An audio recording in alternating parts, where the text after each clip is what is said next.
믿음으로 우리가 다가설 수 있도록 은혜를 베풀어 주시옵소서. 오늘은 생명사역 진리편 14과 그리스도의 몸인 교회에 대해서 공부하려고 합니다. 종에게도 지혜를 허락해 주시옵소서. 예수님의 이름으로 기도합니다. 아멘. 생명사역 이제 한번 첫 번째 교대를 하고 있어요. 원래 이게 한번 전체적으로 하면은 아마 한 2년, 3년 이제 천천히 하는 거예요. 급하게 서두르지 않고. 근데 제가 내일 이거 한대 세미나를 하는 데 가서 이제 들어보려고 가는 거예요. 근데 사실 그 교회에서 원래 세미나 비용이 20만 원인데 10만 원은 교회에서 지원해주고 제가 이제 10만 원만 내는 건데 먹고 자고 가서 공부하고 그 공부하는 게 사실 힘들어. 아침부터 밤 9시까지 계속 앉아있기는 쉽지는 않아요. 사실은. 그래서 내가 참 그렇게 세미나를 힘들어. 오늘은 이제 14과 우리가 이것은 약간 교리적인 부분도 있어요. 성경을 알아가면서 교리적으로 공부하는 거예요. 교리적으로. 그러니까 오늘 또 여러분이 잘 깨닫기를 바랍니다. 이 성경 암송문을 같이 읽어볼까요? 마태복음 16장 18절. 또 내가 내게 이르노니 너는 베드로라. 내가 이 반석에 내 의를 씌우니 모양으로 내가 이기지 못하리라. 자, 예수님께서 베드로의 신앙 고백을 보고 분명하게 이 반석 위에 내 교회를 세운다 해서 이 반석이 뭐예요? 믿음입니다. 믿음. 베드로의 믿음 위에 교회를 세운다. 이제 천주교는 그걸 이제 베드로라고 생각해. 베드로. 그래서 베드로 초대 교황이 계속 돌아가면서 교황이 되는데 이번 교황도 돌아가셨지만은 우리 개신교하고 그런 부분이 좀 차이가 있어요. 이 반석이라고 믿음의 반석입니다. 믿음. 자, 우리 이제 알쏭달쏭 교회 용어 봅니다.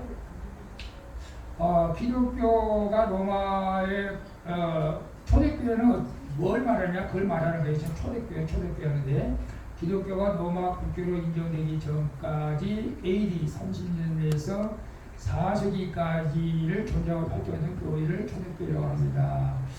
그 기독교 출생에 많은 핍박과 박해가 있었지만 초대교회는 오히려 진리를 지키기 위해 신앙의 순수성을 잊지 않았습니다. 따라서 교회가 타락하고 복귀할 때마다 초대교회로 돌아가자는 진주의 종교 계획이 일어나고 있었다. 초대교회는 우리가 초대교회로 돌아가자면 예수님이 이제 십자가에 돌아가시고 부활하시고 그 다음에 이제 오순절날 성령을 받아서 교회가 이제 탄생하기 시작했잖아요. 그리고 나서 로마에서 이제 로마 국교로 지정하기 전까지를 갖다가 이제 초대교회라고 해요. 이게 원래 로마에서 이제 기독교가 공인된 때는 여러 가지 회의를 거쳤어요. 313년 밀라노 침령, 또 325년 니케아 공회, 또 382년 콘스탄티노플, 그 다음에 392년에 이것은 이제 기독교 국가로 로마가 이제 채택을 했어요. 우리나라는 국교가 없어요. 우리나라는. 그죠? 우리나라는 국교가 없어요. 불교도 아니고 기독교도 아니에요. 근데 미국은 기독교예요. 미국은 또 신기하죠. 우리나라는 아주 국교로 기독교를 말하지 않아요. 사실은. 그래서 우리나라는 종교 이제 다원국인데 로마에서 국교로 인정했어요. 지금 그 전까지가 이제 초대교회. 초대교회는 정말 순수했다. 너무나 순수했다. 근데 국교로 정하고 나서부터 교회가 물들기 시작한 겁니다. 그때부터 북대되기 시작하고 돈을 받고 막 이제 또 직분을 팔고 사고 막 이런 부패가 일어난 거죠. 사실은. 근데 초대교회가 너무나 순수했다. 초대교회는. 그래서 초대교회로 돌아가자. 막 그런 말들을 많이 해요. 이 초대교회로 돌아가자고 하는 것은 정말로 순수하다. 내근 이것이 없을 정도로 순수한 그런 초대교회. 주님께서 그런 교회를 지금도 원하고 계시는 줄로 믿습니다. 성례가 뭐냐? 같이 읽어볼까요? 예수 그리스도께서 그의 백성과 언약을 맺으면서 제정하신 기독교 예식의 성례입니다. 개혁교회에서는 예수님께서 직접 명령하신 성례와 성찬만을 성례로 인정합니다. 성례 그리고 설교가 보이지 않는 하나님의 말씀이라면 성례는 보이는 하나님의 말씀이라고 할 수 있습니다. 성례를 통해 하나님의 은혜를 체험할 수가 있기 때문입니다. 그래서 우리 개신교에서는 성례라고 하는 것은 성천식 그리고 세례밖에 없어요. 이것을 가장 하나님께서 명령하신 거룩하신 그 믿음의 행위라고 이렇게 보는 거죠. 근데 천주교에서는 7가지 성례가 있어요. 7가지 성례가 있는데 세례, 그래서 세례 명도수잖아요. 그 다음에 건진성사, 성령의 은사를 강화해서 성령 받았다고 하는 성제성사, 이 우리 성찬식, 그 다음에 고해성사, 고해성사도 성례로 천주교는 우리 개신자하고 많이 달라요. 내가 죄를 자복한 건데 그것도 성례를 인정하는 거예요. 혼인성사, 부부가 하나님 앞에서 맹세해서 서로 결혼한 것도 성례라고 하는 거예요. 뭐 이런 것들이 있어요. 우리 이런 거하고 천주교인들 다 개신교에서는 성찬하고 성찬식하고 세례만 성례고, 물론 말씀 설교도 성례로 보이진 않지만 어쨌거나 하나님 말씀으로 우리가 선포될 때 중요하다는 것을 말씀하고, 그 다음에 이제 은사가 있어요. 은사는 하나님께서 값없이 주시는 선물을 은사라고 합니다. 하나님께서 은사를 주신 목적은 교회를 온전히 섬기기 위함입니다. 사도 바울은 은사에 대해 특별히 강조하며 교회 전체에 덕이 되도록 사용되어야 한다고 말합니다. 이러한 은사는 크게 말씀을 가르치는 말씀 은사와 봉사와 섬김으로 나타나는 행위 은사가 있습니다. 사실 은사 종류는 성경에 굉장히 많습니다. 어떤 분은 30몇 가지가 있다고 해요. 성경적으로 고린도에서 8가지 이렇게 대충 나오고 있는데, 말씀의 은사, 가르침의 은사, 봉사의 은사, 예언의 은사, 그다음에 능력 행함의 은사, 이런 은사들이 있어요. 성림의 은사, 교사도 은사고. 그래서 은사는 나는 아무런 특별한 노력이 없었는데 하나님께서 주신 재능을 이제 은사라고 해요. 그래서 사실은 어떤 면에서 피아노 반주하는 것도 은사라고 말을 해요. 사실은 피아노 반주를 내가 열심히 학원 다녀서 배운 거지만은 그것도 은사라고 생각을 하는 분이 있어요. 은사. 저도 마찬가지로 기타를 배우고 아코디언을 배웠는데 그것도 내가 이런 소질이 있어서 그래도 하는구나. 그래서 은사라고 하면서 그걸 가지고 섬기는 거예요. 교회에서 반주자로 섬기고 찬양가로 섬기고. 또 어떤 분들은 정말로 심성이 고와가지고 자꾸 섬기기를 좋아하는 분들이 있어요. 식당 봉사하고 또 청소도 하고 그런 분들도 있고, 어떤 분들은 가르치는 것이 남다르게 좀 특별하다. 잘 가르치는 목사님들에게는 가르치는 좀 의사가 있어야 되는데, 저는 좀 그런 면에서는 좀 뒤떨어진 것 같아요. 사실은 가르치는 의사. 어떤 목사는 진짜 잘 가르쳐요. 우리 권력의 목사는 잘 가르치는 것 같은데 가르치는 의사. 그 다음에 예언의 은사, 이제 그런 거 좀 특별한 거죠. 심의의 은사, 기도하는. 이 심의의 은사는 목사님만 꼭 나타나는 게 아니에요. 권사님들이 많이 나타나요. 왜 그러냐면 기도를 많이 하는 분들이 심의의 은사가 많아요. 예언 은사 같은 것은. 그런 은사가 값없이 하나님께서 주신 은사, 그런 것을 은사라고 그렇게 말을 해요. 그래서 초대교회 성도들은 성전에서 모일 때 그 무엇보다 하나님을 가장 높이셨습니다. 초대교회 성도들은 집에 모일 때는 하나님을 가장 가까이 모셨습니다. 초대교회 성도들은 성전에서 가장 높으신 하나님을 모시고 집에서는 가장 가까이 계시는 하나님을 모셨습니다. 성경적인 공동체가 바로 이런 공동체. 이거 지금 칼럼에 들어가는 거예요. 칼럼. 은사 끝났고 초대교회는 어떤 교회인가 그에 대해서 말씀하고 있어요. 같이 한번 읽어볼게요. 초대교회 성도들은 성전에서 모일 때 그 무엇보다도 하나님을 가장 높이셨습니다. 초대교회 성도들은 집에 모일 때는 하나님을 가장 가까이 모셨습니다. 초대교회 성도들은 성전에서 가장 높으신 하나님을 모시고 집에서는 가장 가까이 계시는 하나님을 모셨습니다. 성경적인 공동체가 바로 이런 공동체입니다. 위로부터 하나님의 말씀을 듣고 하나님과 기도로 교제를 힘쓰면서 하나님을 영원하게 하고, 옆으로는 물질과 음식을 나누는 방식으로 사람을 행동으로 살아가며, 아래로는 하나님의 영광과 이웃사람을 위해 재산과 소유와 물건을 다스리는 공동체였습니다. 초대교회가 이렇게 모이기에 힘쓰고 나누기를 힘쓰자 하나님께서는 큰 복을 주셨습니다.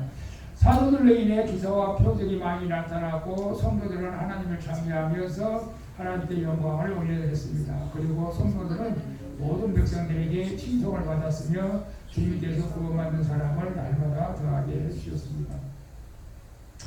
지금 초대교회 같은 교회는 사실 찾아보기가 어렵습니다. 사실 실제적으로 초대교회 우리 사도행전 2장에 보면은 정말로 아낌없이 그냥 공동체에서 모든 재산을 내놓고 그냥 이렇게 쓰고 그랬는데 지금은 이제 그런 교회는 없죠 사실은. 그래서 개인적으로 그런 분들은 가끔 있어요. 개인적으로 자기 재산을 몽땅 털어가지고 가난한 사람들을 나눠주고 그런 분들은 있어요. 개인적으로는. 그러나 교회적으로는 좀 그런 분은 그렇게 할 수가 없어요. 시대적으로 사실은. 그러나 우리가 초대교회는 이렇게 교회 공동체가 이루어졌다는 것을 우리가 알고 우리도 좀 따라가려고 노력을 해야 된다. 따라가려고. 그래서 교회에 나오면 무조건 하나님을 섬기고 가정에서는 가까이 있음도 하나님을 모시고 서로 물건을 나누고 어려운 사람을 도와주고 이런 공동체가 성경적인 공동체인 것은 맞습니다. 성경적인 공동체인 건 맞아요. 그럴 때 하나님께서 그 교회, 그 공동체에 복을 주시는 것을 볼 수가 있어요. 우리는 초대교회가 그렇다는 것을 알아둬야 돼요. 우리는 초대교회 돌아가자 하는 교회들이 있어요. 그래서 가장 그래도 모범적으로 초대교회와 같이 했던 분이 박보일 목사님이라고 저는 생각을 해요. 박보일 목사님이라고 존경하는 목사님인데 그분은 정말로 재산이 하나도 없어요. 아니 그 의사였지만은 모든 재산을 다 팔아가지고 가난한 사람 다 나눠주고 돈 2천만 원인가 200만 원 가지고 안성에 가서 목회하고 그리고 거지들 그 중독자들 그 조직폭력들을 섬기면서 얻어맞기도 하면서 있는 거 다 주는 거예요. 심지어는 자기 동생이 그 코트 뭐 200만 원짜리 그러는가 나의 동생은 이제 잘 사니까 누구죠? 유기성 목사님 사모님, 유기성 목사 사모님이 이제 동생 사촌 동생인데 너무 안타까워가지고 코트를 200만 원짜리가 사줬다는데. 그걸 입고 가다가 노숙자가 추워서 떨고 있는 걸 보고 그냥 벗어줬다는 거예요. 그 정도예요. 여러분 그렇게 할 수 있어요? 난 그렇게 못할 것 같아. 10만짜리도 그렇게 못할 건데 내가 이제 그래서 이거밖에 안 되잖아. 실제로 이제 그분은 그렇게 간증을 했어요. 사실은. 그러니 하나님께서 지금 놀랍게 쓰고 있죠. 사실은. 그런 마음으로 우리가 목회를 해야 된다. 그런데 우리가 어려운 사람이 있으면 도와주긴 도와줘야 돼요. 사실은 우리가 서울에 가면 요즘 그렇게 많지가 않은데 그래도 전철간에 보면 그래도 이렇게 어려운 사람들 그냥 지나치기가 참 뭐하더라고요. 그래서 많이는 못 주고 1,000원 그냥 주고 오지만은 어쨌거나 우리가 어려운 사람, 우리 주변에 어려운 사람이 있으면 우리가 도와주려고 노력해야 합니다.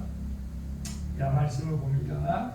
태도가 고도를 결정하고 우리가 이제 말씀을 통해 성경을 통해서 우리가 공부하는 거니까 이게 성경적이다. 라는 것을 여러분 먼저 믿고 믿음으로 이해해야 돼요. 성경이 우리를 이렇게 가르치고 있다. 자, 우리 주변에 많은 교회들이 있습니다. 과연 교회라 무엇일까요? 교회를 생각할 때 사람들이 무엇을 가장 떠오르겠잖아요. 이게 누구 교회예요? 제가 밤에 찍었어. 불 들어오거나 불 들어오나 안 들어오나. 십자가를 저렇게 해가지고 좀 작아 보여. 이 앞에서 많이 찍었어요. 저 건너편에서 찍었으면 그나마 좀 얇게. 근데 이제 그 간판불은 안 들어와.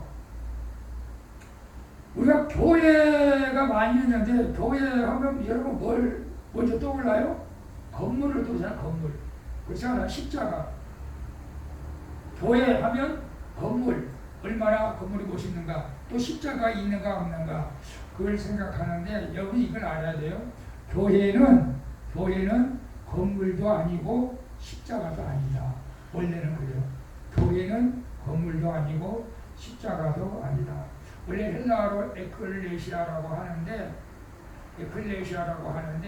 에크는 부르심을 뜻하는 것이고 에클레시아, 칼레오는 두 단어를 합성한 단어인데 하나님이 이렇게 세상에서 불러서 택한 백성을 에클레시아라고 이게 공동체, 그래서 공동체라고 해요.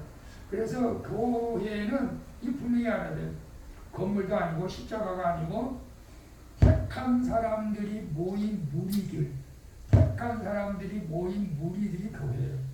그러니까 지금 여러분이 예수를 믿고 저도 예수를 믿고 예수 믿는 사람 모였잖아요. 이 자체가 교회지 건물이 교회가 아니라는 거예요.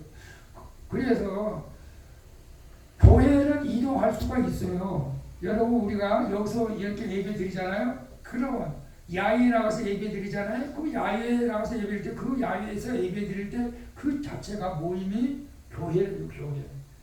교회. 그래서 이 교회는 가만히 있는 것이 아니고 역동적으로 움직이는 거예요. 움직이는 거예요. 그래서 가정에서 예배 드리면 가정의 교회가 되는 거예요. 그가 예배 모인 사람들이 모인 사람들이 그 모임 자체가 예수 믿는 사람들의 모임 자체 그 자체를 교회라고 한다. 교회. 건물이 아니고 십자가가 아니다라는 것을 말씀드리고 그렇게 여러분이 또 아셔야 돼요. 그럼 건물은 뭐예요? 그냥 예배드리는 장소라고 생각하시면 되나? 예배드리는 장소의 개념이 있죠. 예배드리는 장소 그렇게 생각하시면 예배당 예배드리는 장소지 이건 장소 예배드리는 장소 그렇게 여러분 생각하시면 돼요. 그래서 장소도 편해야 돼. 사실은 장소가 좋은 데서 예배드리려고 할 사람들이 많잖아. 그러니까 교회를 막 예쁘게 짓고 막 교회 안에 성경을 예쁘게 꾸밀 거다 그러지 않아요. 사실은 여러분도 집에 막 거실을 예쁘게 꾸미려고 하잖아요. 보기 좋게. 그런 차원에서 교회가 또 장소지만은 또 이렇게 예쁘게 꾸미기도 해요. 자, 오늘날 교회 안에서 일어나는 크고 작은 문제들을 볼 때에 여러분 어떤 생각을 하시나요? 그 교회가 진정한 교회일까요? 교회는 예수 믿는 사람들이 모이기 때문에 다 거듭해야 되고 문제가 없어야 되는데 근데 교회가 문제가 왜 없겠어요? 그 박광일 목사님 내가 자꾸 말씀하는데 그분이 초등학교 때 시험 들어가지고 교회를 안 다니기 시작했잖아요. 왜? 자기가 아버님이 목사였는데 장로님 보고 싸운 거예요. 이 강제상에서 내려오라고 목사를 갖고 싸우는데 얼마나 상처가 컸겠어. 목사 아들이. 그러니까 하나님이 살아계시면 교회가 이럴 수가 있냐고 하면서 그때부터 교회를 안 다녔다는 거 아니에요. 안 다니고 공부 열심히 해가지고 의사가 돼가지고 돈 많이 벌어가지고 의사 돼가지고 돈 많은 사람하고 결혼해가지고 마음껏 즐기고 살았는데 하나님이 때가 되면 큰 병을 주셔가지고 고칠 수 없는 병을 주셔가지고 결국은 하나님이 다시 부르셔서 하나님이 일을 하게 되는데 자, 왜 교회 안에서 이런 일들이 생길까? 교회 안에서도 문제가 생기잖아요. 우리 교회도 그렇잖아요. 성도들끼리 서로 말을 해가지고 상처받고 이런 일이 있으면 안 되는데 사실은 그런 일이 생기죠. 왜 그럴까요? 마태복음 13장 25절을 보면 사람들이 잘 때에 그 원수가 와서 옥시 가운데 가라지를 덧뿌리고 갔다. 여러분 교회 안에는 분명하게 교회 안에서 알곡과 쭉정이가 있는 거예요. 알곡과 쭉정이가. 세상 사람들은 뭐 알곡과 쭉정이 그 말할 필요가 없고 교회 안에서 알곡과 쭉정이가 있다는 거예요. 근데 우리가 늘 그렇게 두렵고 떨림으로 우리가 구원을 이루어가야 되는데 내가 쭉정인지 알고 있지 그건 나도 몰라요. 하나님만 아세요. 그런데 어쨌거나 교회는 거룩하고 하나님께 예배를 공동체이지만 그 안에 부정한 것들이 섞여 있다. 부정한 것들이. 이 가라지 같은 사람들도 있다는 거예요. 이런 일에 대해서 여러분은 어떻게 생각해요?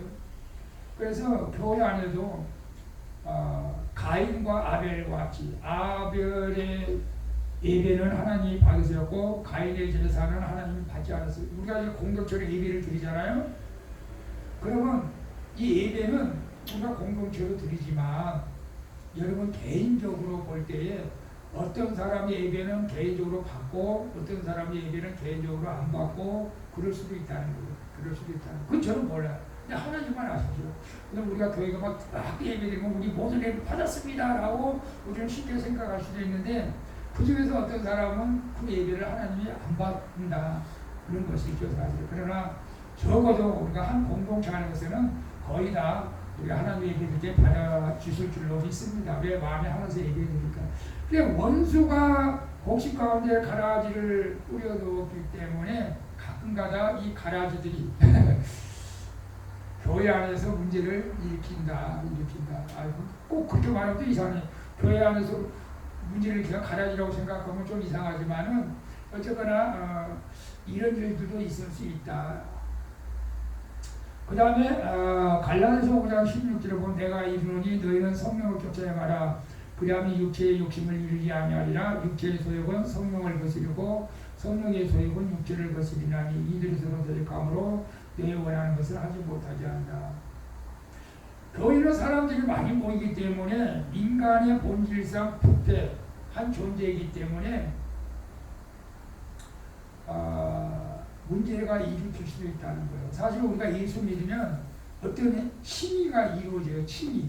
하나님께서 우리가 예수를 믿을 때 내가 예수 믿고 세례를 받으면 하나님께서 그래 너 죄가 다 깨끗이 씻겨 있어서 너는 이제 의롭다.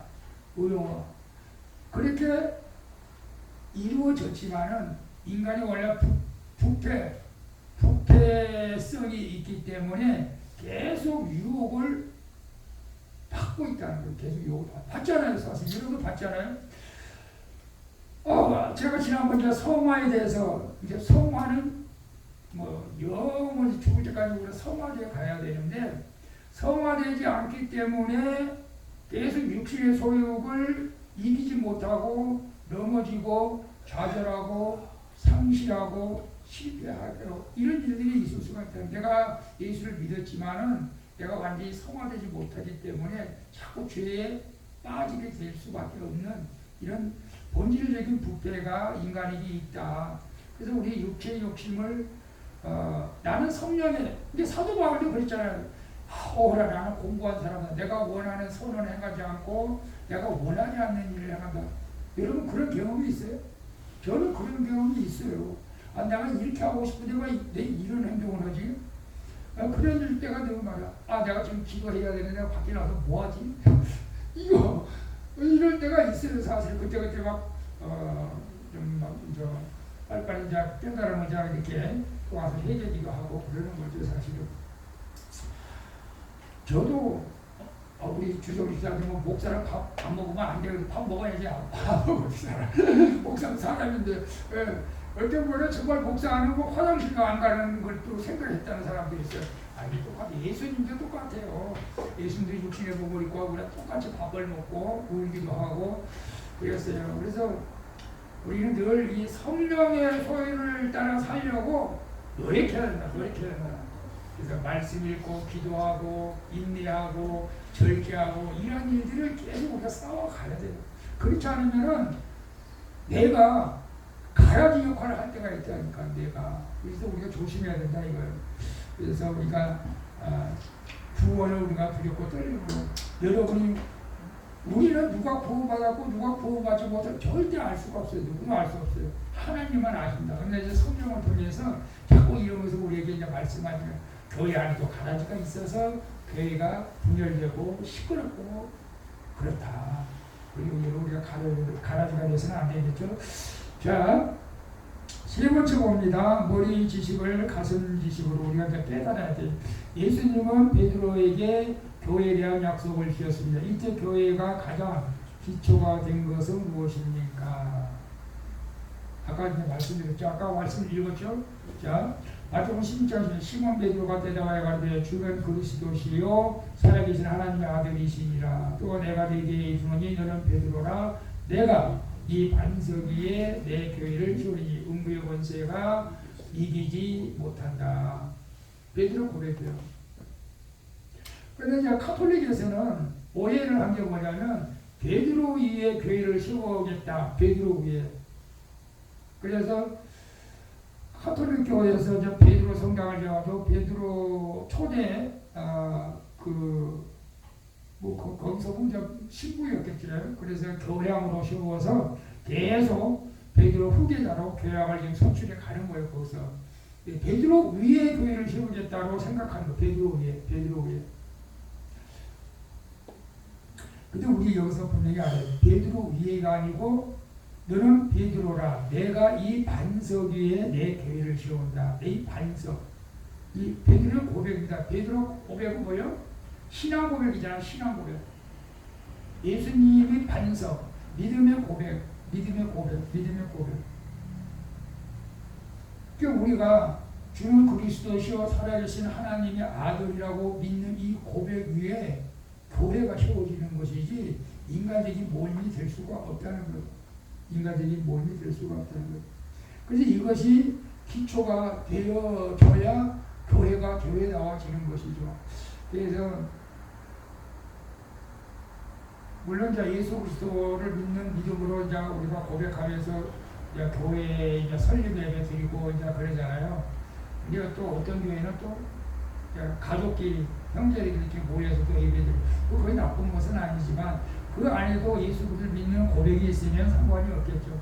근데 너무 인간적인 관계로 모여서만 있다면은 예수 그리스도를 믿는 그 믿음보다도 인간적인 관계가 더 소중히 여긴 것처럼 생각된다면 이 교회는 좀 문제가 있는 것이죠. 우리는 어떤 상황에서도 예수 그리스도를 구주로 믿는 이 믿음, 이게 반석이에요.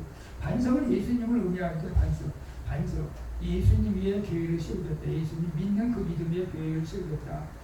그래서 교회의 기초는 그리스도가 구주가 되시고 그분이 하나님의 아들이심을 믿는 것. 그러니까 교회에서 나중에 복음을 전해야 되고 예수를 증거하지 않는다. 아니 교회에서 예수님의 얘기를 하지 않는다. 이건 다 교회 아니에요. 이건 가짜 교회이지 가짜 교회. 근데 천주교가 그래서 신천지가 그래서 가짜 교회예요. 예수님의 얘기하니까 가짜 교회 가짜 교회. 우리 교회에서는 예수님 그래 어떤 또 목사님은 또 아주 더 심하게 설교에도 예수님 빠지면 안 된다. 그런 것도 있어요. 설교에도 가까워서 예수님이 빠지면 안 되는데 예수님이 빠질 때도 있어요. 사실 나도 모르게. 그래서 교회는 항상 이 베드로의 신앙 고백이 우리에게도 중요하다. 그래서 제가 사도신경을 초대교회에 만들어 놓은 사도신경인데 안 하는 교회도 있어요. 근데 저는 해요. 사도신경이 나쁜 건 아니잖아요. 성경적인 기도잖아요. 사실은. 그게 신앙 고백이요. 그 신앙 고백이 사도신경이기 때문에 나쁘지는 않아요. 근데 어떤 사람은 이제 천주교에서 만들어진 거라서 안 사용한다라고 하는데 좋은 건 저도 써요. 좋은 거 써요. 좋은 거 써요. 그건 성경적이기 때문에 그래요. 자, 그러면 이제 네 번째 교회를 이야기할 때 보이는 교회가 있고 보이지 않는 교회에 대해서 이야기합니다. 이것은 무슨 뜻일까요? 여기서 우리가 조금 이제 착각하고 이해하지 못할 부분이 있어요. 교회가 보이는 교회가 있고 보이지 않는 교회가 있고 이제 교리적으로 그렇게 말을 해요. 보이지 않는 교회, 보이는 교회. 자, 우리 하나님 말씀 볼까요? 히브리서 12장 23절을 보면 하늘에 기록한 장자들의 초녀와 교회와 만민이 신받아 하나님과 및 온전케 된 의의 연결과 하늘에 기록한 장자들 총회 교회가 있다는 거예요. 하늘에 기록한 이것이 무형교회 보이지 않아요. 이 영적인 모임이 우리 눈에는 보이지 않아요. 그러니까 우리가 지금 이렇게 모여서 예배 드리잖아요. 예배 드리는데 보이지 않는 또 다른 글이 있어요. 그건 하늘에 기록한 거예요. 하늘에. 나중에 이제 이해하려면 우리끼리만 예배 드리는 것을 기록한 것이 아니고 예수 그리스도의 이름으로 그 믿음 위에 예배하는 자들을 다 하늘에서 기록하고 있는 게 장자교회라고 하는 거예요. 지금 우리끼리 예배 드리는 것뿐만 아니라 이 시간에 예수 이름으로 모여 예배 드리는 것들이 다 우리 눈에는 보이지 않지만 하늘에 기록해놨다. 다 알고 있다. 이게 무형교회다. 무형교회. 그래서 이제 종교개혁자 칼빈과 루터는 이 교회를 두 가지로 나눈 거예요. 무형교회가 있고 유형교회가 있는데 무형교회는 말 그대로 히브리서 나온 장자교회 하늘에서 보고 계시는 교회고 영적인 교회고 유형교회는 말 그대로 지금 우리가 모여서 예배드리는 이 모임을 유형교회라고 말해요. 유형교회. 그리고 무형교회는 우리가 알 수는 없지만 하나님만 아시고 유형교회는 우리가 지금 아는 거예요. 예수 그리스도를 믿는 사람 모여서 예배드리는 거.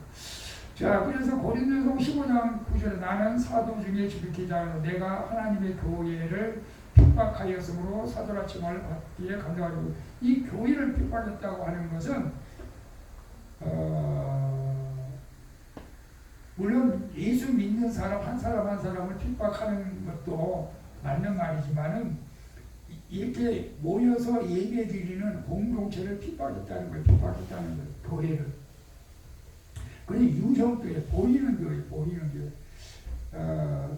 여러분 혹시 막 예배를 여러분이 방해해 본 적이 있어요?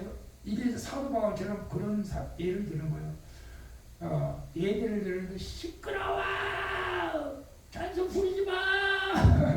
기도 크게 하지 마! 막 이렇게 애를 막는데 교회 핍박하는 거예요. 그리고 저 나가서 가족에게 교회 다니는데 교회 나가지 말라고 막 박해하는, 핍박하는 거예요.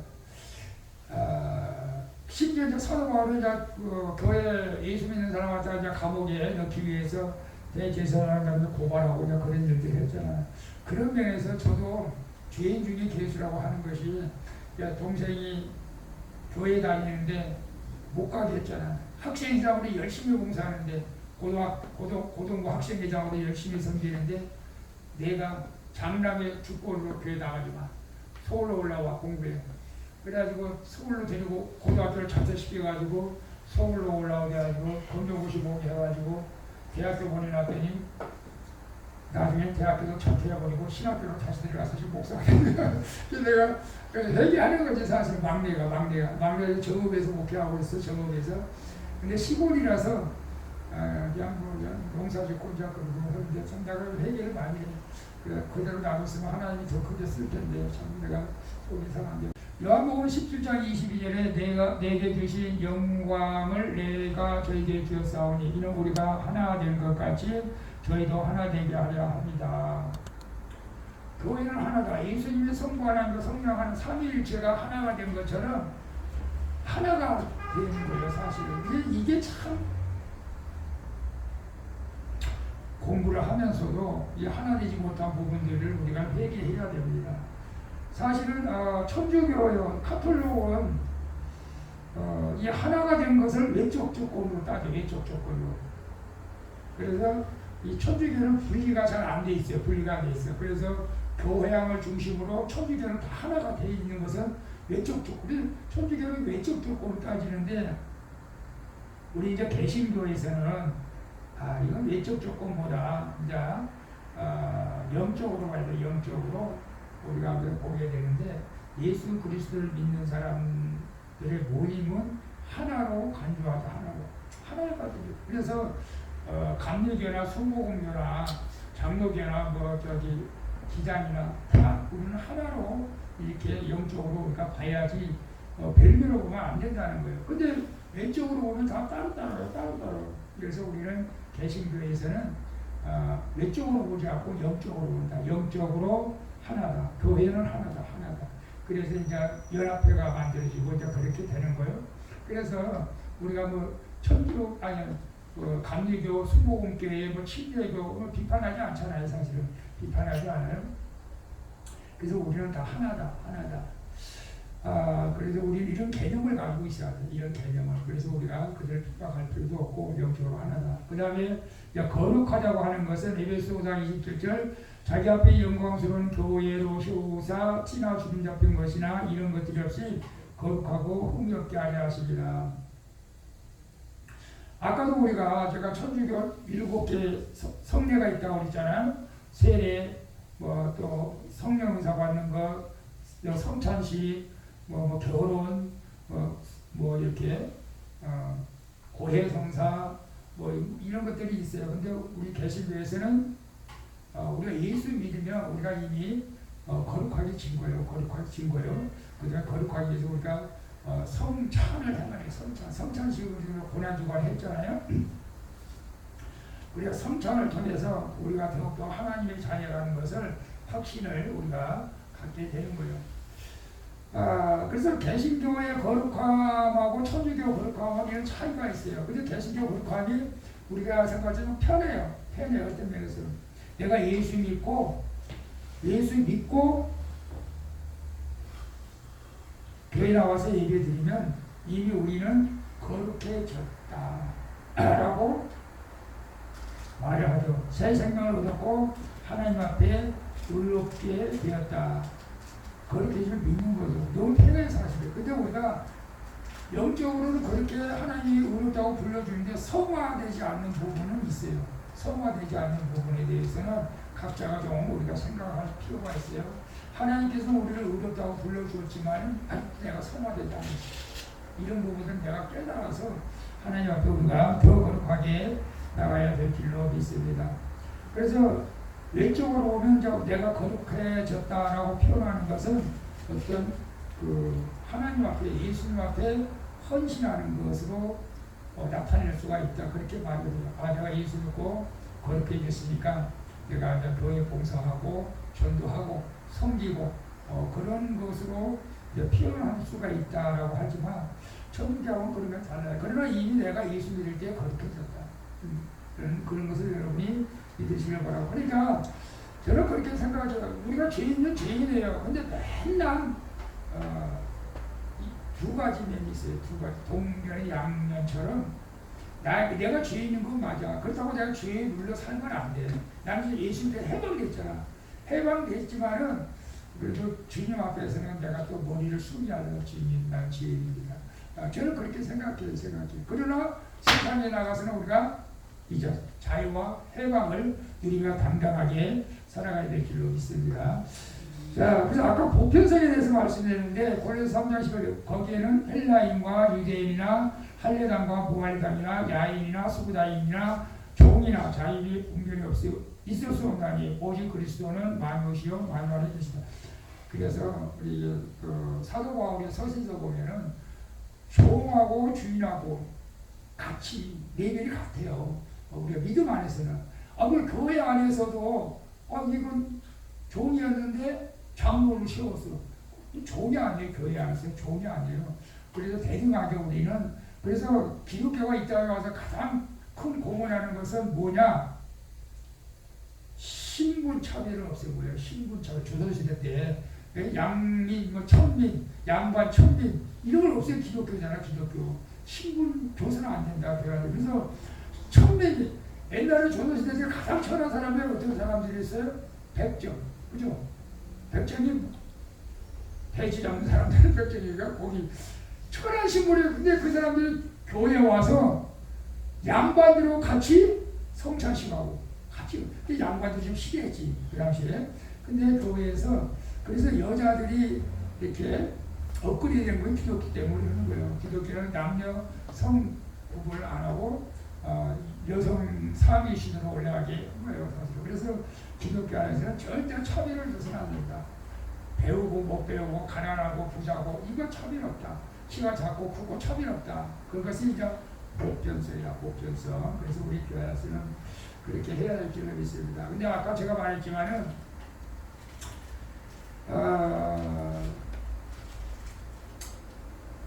가톨릭 교회가 신자가 많을까? 우리 개신교가 많을 것 같아요. 주성사님, 예. 가톨릭 교 신자들이 많아? 개신교 신자들이 많아? 개신적으로 전 세계적으로? 전 세계적으로 개신교가 많은 것 같아요. 아니야. 가톨릭이 많아요. 가톨릭이 전 세계적으로 14억, 거의 14억이고 개신교는 6억 2,500만. 그래서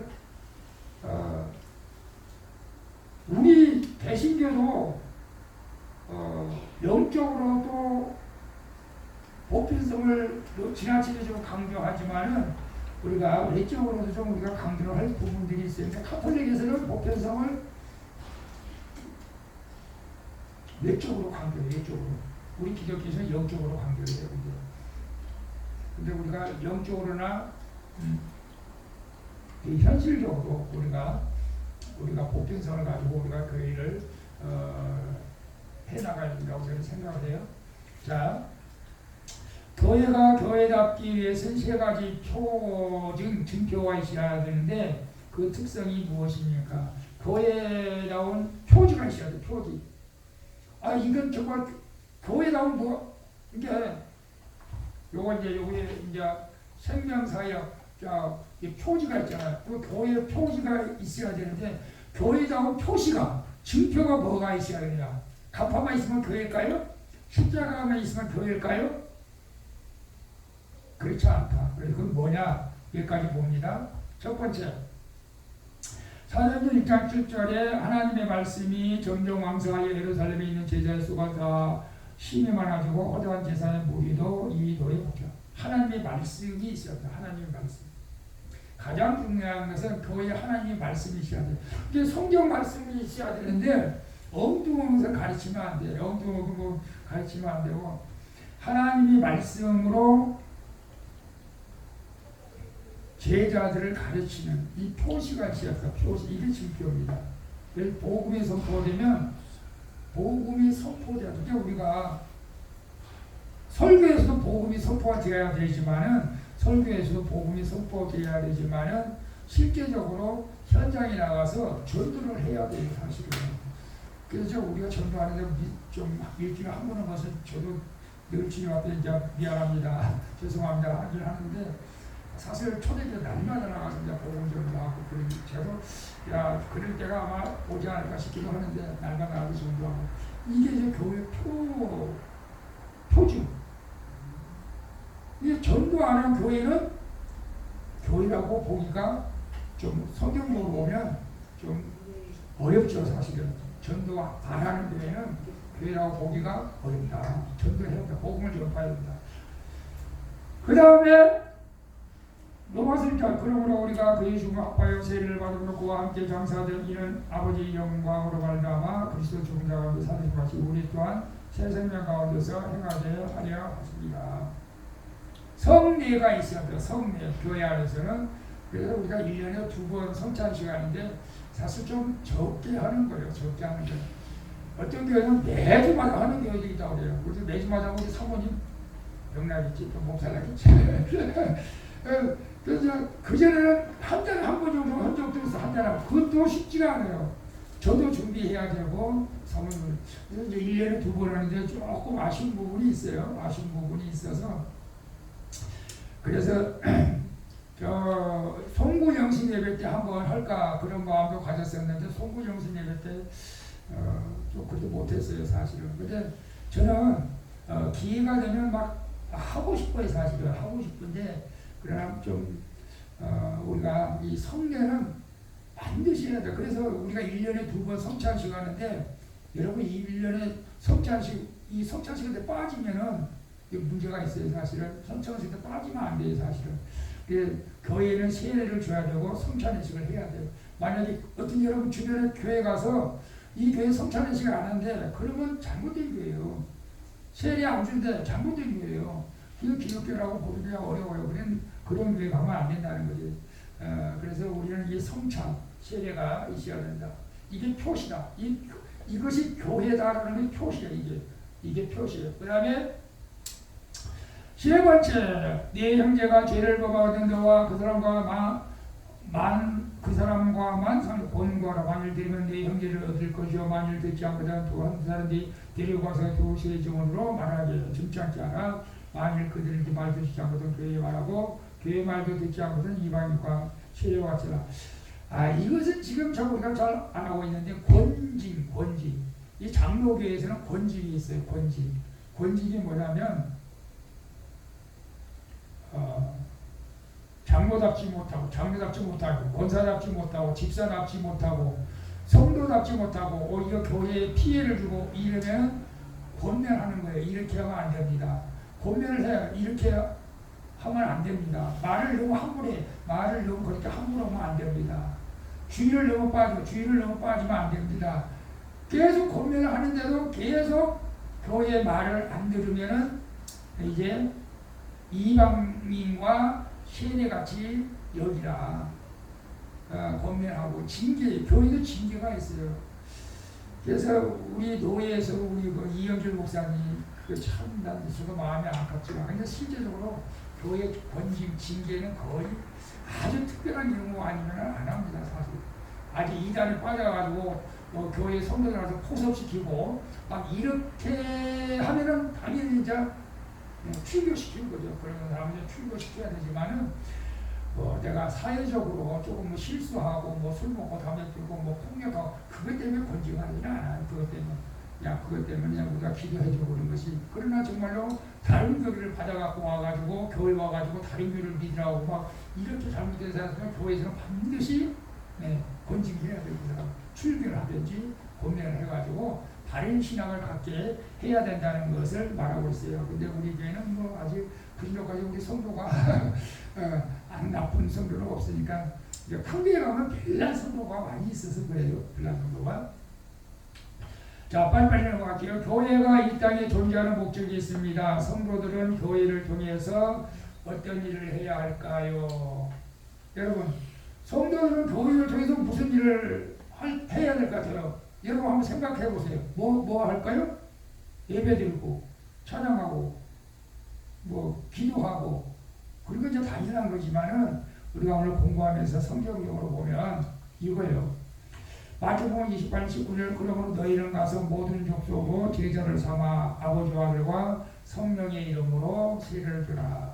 전도해서 데리고 와서 가르쳐가지고 배워서 세례를 주어야 된다. 이 교회가 역할이 그거예요. 그래서 새로운 성도가 오면은 말씀 공부를 쉽게 해서 우리가 이제 세례식 문답 그 공부가 있잖아요. 원래 장로교는 교회 오면은 6개월 만에 이제 학습을 주고 6개월 후에 1년 후에 세례를 주는 거예요. 공부하면서 이걸 하는 거예요. 그래서 지금은 이제 성경 차원에서 예수 믿으면 그냥 바로 선교제 가면 세례를 주기를 하지만은 교회에서는 최소한 6개월 그리고 1년 거쳐야 세례를 주는 거예요. 그동안 말씀을 잘 가르쳐서 이런 일을 해야 된다. 교회는 이런 일을 해야 된다.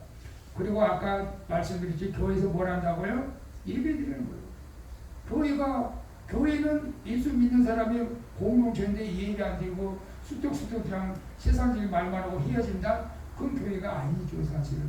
그래서 우리가 구역 예배도 지금 못 드리고 있지만 구역 예배 드리면 반드시 먼저 예배 드리고 그 다음에 커피 마시면서 얘기를 나눌 수는 있어요. 근데 예배를 안 드리고 커피 마시고 이야기만 나누고 오면 안 돼요. 그건 교회가 아니죠. 교회 본질이 아니기 때문에 그래요. 그래서 언젠가는 이런 모임을 하게 될 줄로 믿습니다. 그리고 제가 여러분이 늘 강조하지만은 사도행전 2장 4절 저희가 사도에 가르쳐가는 서로 교제하며 떡을 떼며 기도하기를 전혀 힘쓰다. 교제. 이 교제가 중요합니다. 교회 안에서 초대교와 같이 교제. 그래서 우리가 식사는 여러분이 밥 먹을 것이 없어서 굶어서 교회에서 밥 먹는 게 아니잖아요. 성도들하고 교제하기 위해서 먹는 거지. 여러분 집에서 밥 먹으면 더 맛있는 거 먹을 수 있겠죠. 교회보다. 그래서 교회는 국수를 먹더라도 국수 먹고 같이 이야기 나눠야 돼요. 이게 하나님의 뜻이란 말이에요. 근데 이게 참 익숙하지 못해가지고 같이 교제하지 못할 때 목사 입장에서는 제일 마음이 좀 사실 아프죠. 사실 교제를 해야 서로 나눔이 되어지고 서로 교제하고 떡을 띄고 또 기도도 하고 같이 어려운 문제만 나면 우리가 중보기도 저번에 우리 기도 아까 그랬던 중보기도 효과가 있습니다. 그래서 여러분이 힘들고 어려울 때 저한테도 말씀하시고 목사님 이거 기도해 주세요. 저거 기도해 주세요. 여러분이 그렇게 했으면 좋겠어요. 그것도 믿음입니다. 믿음이 시작 그렇게 하는 거예요. 여러분 이렇게 그래서 교회는 서로 교제하고 떡을 떼는 곳이다. 떡을 떼다가 서로 식사를 하는 거고 그 다음에 마지막인가 이거 모르겠네요. 마태복음 28장 이제 같이 읽어봐요. 내가 너에게 분부한 모든 것을 가르쳐 지키게 하여라. 볼지어다 내가 세상 끝날까지 너희와 함께 하신다. 모든 것을 가르쳐 지키게 하라. 여러분 제가 여러분을 가르쳐서 지키게 하려니까 여러분이 따라오려니까 힘들죠. 아무것도 안 가르치면 여러분 편하잖아요. 사실은. 우리가 너무 무리해지는 저는 또 강조하지는 않고 여러분이 할 수 있을 정도만 여러분이 힘써서 그래도 예배 드리고 말씀 읽고 암송도 한번 도전도 해보고 그럴 수 있길 바랍니다. 그리고 이제 오늘같이 공부하는 거예요. 이제 성경 공부하는 거예요. 원래는 이제 우리가 만약에 저는 그날에 왔으면 좋겠어요. 우리는 공동으로 이제 해가지고 뛰었잖아요. 이 한 권을 빠지는 분도 있지만 그러면 이제 새로운 성경가 왔어. 그래서 새로운 성경 오면 나는 이 한 권을 가지고 그 사람에게 1대1로 가르쳐야 돼. 제가. 그래서 하나님 지금은 내가 한 100명까지는 혼자 1대1로 다 가르치고 가서 100명까지는 나머지 100명이 오면 이제 사역자를 세워서 또 해야겠지만 그래서 이제 그렇게 지금 계획 중입니다. 이제 새로운 성경은 이제 언제 올릴지 모르겠지만 그다음 5번째 또 있네. 베드로서는 각각 은사를 받은 대로 하나님의 가장 은혜를 맡은 선한 청지기처럼 서로 봉사하라. 교회에 와서 서로 봉사하는 것이 이게 교회에 대한 징표다. 징표. 만약 교회 와서 교회 뭐 자기네는 그럴 수도 있어요. 밥을 먹는데 봉사하는 사람이 하나도 없어. 야, 그거 삭막하지 사실은. 그죠? 목사님, 사모님만 그 봉사할 수도 있겠지만은 그냥 우리가 서로 받은 은사대로 봉사하면서 내가 할 수 있는 걸 하는 거예요. 내가 할 수 있는 거. 그래서 서로 청지 같이 서로 봉사하는 거. 이게 이제 교회의 징표다, 표시다. 그런 것을 말씀드리고, 자, 빨리 넘어갈게요. 가슴질 생활에서 교회 어떻게 해야 되느냐? 교회는 그리스도의 몸이라고 말합니다. 이 중요해요. 교회는 그리스도의 몸이라고 말합니다. 그 이유는 무엇일까요? 그것이 사실이라면 각 지체에 대한 우리의 태도는 어떻게 될까요? 교회는 그리스도의 몸이다. 교회는 그리스도의 몸이다. 이 주제가 그거예요. 제가 이것을 이 교재에는 없었는데 제가 여러분의 이해를 얻기 위해서 고린도전서 12장을 제가 읽어드렸어요. 글씨를 같이 읽어요. 몸은 하나인데 많은 지체가 있고 몸의 지체가 많으니 한 몸과 같이 그리스도도 그러하니라. 만일 한 지체가 고통을 받으면 모든 지체가 함께 고통을 받고 한 지체가 영광을 얻으면 모든 지체도 함께 즐거워하나니 너희는 그리스도의 몸이요 지체의 각 부분이다. 자, 보세요. 지금 몸은 하나잖아요. 근데 손이 있고 발이 있고 눈이 있고 코가 있고 입이 있고 이게 이제 지체잖아, 지체. 그래서 이 교회는 예수님이고 우리는 각 분야 지체라는 거예요. 그래서 우리는 어떤 사람은 코의 역할을 하고 어떤 사람은 눈의 역할을 하고 어떤 사람은 귀 역할을 하고 어떤 사람은 다리 역할을 하고 그렇다는 거예요. 그래서 우리가 내가 지체가 아프면 같이 위로해주고 좋은 일이 있으면 칭찬해주고 교회가 그래야 된다는 거예요. 교회가. 그래서 교회 예를 들어서 우리가 어떤 뭐 상을 당했어. 그러면 에이 너는 나고 나는 나다. 이건 교회 역할을 못하는 거죠. 같이 위로해주고 좋은 일에서 같이 축복해주고 그래야 교회다. 교회가 이런 일을 해야 된다. 왜냐하면 지체이기 때문에 지체이기 때문에. 그 다음에 에베소 4장 10절 오직 사랑 안에서 참된 것을 하고 범사에 그에게까지 자랄지라. 그는 머리니 곧 그리스도다. 그에 의해서 온몸이 각 말을 통하여 도움을 입음으로 연락하고 상합하여 각 지체 분량들이 역사하여 그 몸을 자라게 하며 사랑 안에서 스스로 세운다. 예수님은 이제 우리 몸이고 우리가 지체라고 했잖아. 지체. 몸이 자라난다고 하는 지체도 같이 자라는 거예요. 우리 승호, 태호 자라면 머리만 자랍니까? 같이 손도 자라죠. 다리도 자라죠. 같이 커가는 거지. 같이 커가는 거. 같이 성장해 가는 거예요. 우리 지체가 머리 몸품이 같이 커가야지. 사랑 안에서 서로 사랑 안에서. 그래서 이 공부하면서 어떤 사람 믿음이 이제 올라가서 적을 수도 있지만 교회 안에서는 같이 사랑 안에서 성장해 가는 것이 좋다. 그리고 사랑 안에서 스스로 세워가야 된다. 그래서 교회는 기관이 아니고 유기체다. 그리스도의 몸이고 성도는 지체이기 때문에 교회 연합과 다양성을 동시에 가지고 있다. 다양성, 연합하는데 이 사람도 있고 저런 사람도 있다. 이게 사실은 뭐 성도들이 다 많이 맞으면 좋아요. 근데 이게 누가 그러자 부부지간에 우리는 너 막 그런 사람이 있잖아요. 요즘 너가 뭐 난 너 처음에 그게 좋은 줄 알았어요. 안 맞아도 그렇게 안 맞아요. 막 이렇게 하는 사람이 요때는 부부가 그게 맞는 것 같아요. 안 맞아도 그렇게 안 맞아. 근데 맞춰져. 오래 살려고 맞춰진 줄 알고 사실은. 근데 교회에서 여러분 뭐 1년, 2년 이렇게 성도들끼리 만나가지고 마음이 맞겠어요? 안 맞아요. 사실은 마음이 맞기 쉽지 않아요. 근데 우리가 맞춰가야 돼. 톱니바퀴가 이렇게 맞춰가면서 시계가 잘 가잖아요. 맞춰가야 돼. 안 맞는다고 톱니바퀴 어긋이 맞으면 망가지는 거죠. 사실은 우리가 믿음이 있는 사람일수록 우리가 맞춰가야 될 줄로 믿습니다.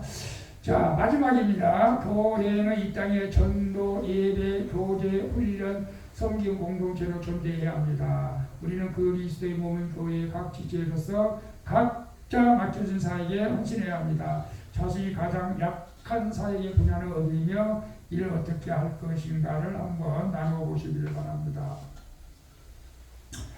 자, 이제 생명사역이 5대 사역, 5대의 생명사역이 있죠. 근데 이제 화살표가 이제 가운데로 들어가 있잖아요. 이 가운데 안에 있는 사람들이 이제 교회 이게 그 요원들이죠. 교회에 들어온 사람들. 그 원 밖에 있는 사람은 세상 밖이에요. 세상 밖에 있는 사람은 이 원 안으로 씹어 들어오게 해야 돼요. 그게 첫 번째가 뭐예요? 선교, 전도해서 원 안으로 들어오게 하는 거예요. 첫 번째가. 그 다음에 들어오면은 예수 그리스도 앞에 우리가 예배에 동참하게 하는 거죠. 예배 같이 드리게 하는 거 와서 들어와서 예배 드리게 하고, 그 다음에 이제 교제하고, 그 다음에 네 번째가 교육을 해야 돼. 훈련을 해야 돼. 교회에서 교육하고 훈련을 해야 돼요. 학교에서 교육하고 훈련을 해서 교회에서 꼭 이거 있어야 돼요. 근데 이제 목회자가 교회에서 못하는 사람도 있을 수도 있겠지. 또 성도가 못 따라와주니까 못하는 수도 있겠지만, 끊임없이 목회자는 뭔가 성도들을 가르치려고 노력해야 되거든요. 노력해야 돼. 에이 말 안 되면 안 해. 이것은 잘못된 것이고, 저는 그냥 여러분이 따라올 수 있는 데까지만 따라오면 돼요. 그럼 뭐 듣기만 해도 감사하고, 여러분 부담 갖지 마시고. 그 다음에 우리가 이 네 가지 단계를 거쳐 마지막에 이제 봉사하고 이제 사역자까지로 이제 이 제자와 내 삶을 살아야 되는데, 자, 여러분 우리가 이 5대 생명사역 가운데 여러분이 가장 나는 이 부분이 약하다, 나는 이 부분이 좀 부족하다라고 하는 것이 있어요? 뭐가 있어요? 봉사사역은 완전히 훈련되고 교육을 받은 다음에 하는 거예요, 사실은. 교제, 예배, 선교, 이제 가장 첫 번째 하는 것이 어려울 수도 있어요. 선교 전도가. 이제 그런 부분에서 서로가 기도하면서 연합할 때 하나님께서 또 일을 해나가게 하시는 거죠. 자, 이제 마지막 컬럼 하나 읽고 가실까요? 컬럼. 자, 같이 읽어보겠습니다. 현대인들은 추운 겨울밤에 고슴도치들과 같습니다. 고슴도치들은 추우면 따뜻해지기 위해서 함께 모입니다. 그러나 가까이 갈수록 더욱 예리하게 찌릅니다. 그렇다고 떨어지면 너무 춥습니다. 그래서 서로 따뜻해지기 위해서 또다시 가까이 갑니다. 그러면 다시 서로를 찌릅니다. 인간들도 역시 서로가 필요하지만 서로를 기릅니다. 이것을 고슴도치 신비름이라고 말합니다.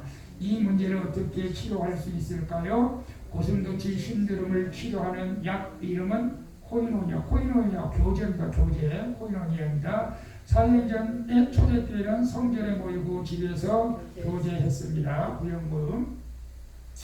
의지할 것이 없어서 하나님만 의지하고 서로 모였습니다. 건물도 조직도 정관도 기종도 없었고 완성된 신구약 성경도 없었지만 사도들의 가르침에 순종하면서 기도하고 교제했습니다. 우리는 예수 그리스도를 믿는 순간 하나님의 한 가족이 됩니다. 예수 그리스도를 머리로 하고 우리는 각 지체가 되어 한 몸을 이루는 가족이 된 것입니다. 가족들과 함께 모여 삽니다. 가족들은 음식과 돈과 물품과 격려와 시간과 서로 사랑을 무료로 서로 나눕니다. 가족들은 일과 성공과 실패와 필요와 상처를